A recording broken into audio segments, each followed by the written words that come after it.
Drahí piči a pičky v Liehu, opäť nastal nový rok a my, ak chceme, aby bol lepší ako ten nasledujúci, neostáva nám nič iné, ako nadrbať sa tak, aby sme na ten minulý zabudli. A tak si spíjajme na sklonku roka svedomie, drahí veriaci. Veríme v Lieha Otca vypáleného naozaj ako sa patrí. Požívame ho počas celého roka alebo iba v naše najväčšie sviatky? Naozaj venujeme nášmu uhasiteľovi toľko času, koľko si zaslúži. Obraciame ho do seba aspoň 3-krát denne. Pamätajte, piči a pičky, že na veľkého Lieha si treba spomenúť vždy, keď je príležitosť. Áno, aj v nedeľu, alebo v utorok po obede. Nezabúdajme, že napríklad štvrtok, to je taký malý piatok.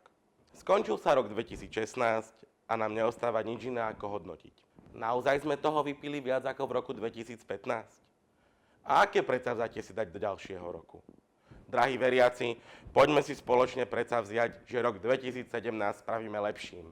Že vypijeme viacej piva, vypijeme viacej vína a podelíme sa spálenkou s našimi drahými blízkymi a susedmi.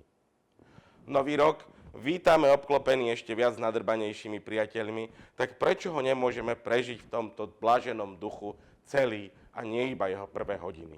Pretože lieh je cesta a pri kráčaní po tejto ceste zabúdame na všetko zlé. Teda zabúdame na všetko a presne preto sme šťastní. Prajem vám, nech vás liek sprevádza celým rokom 2017.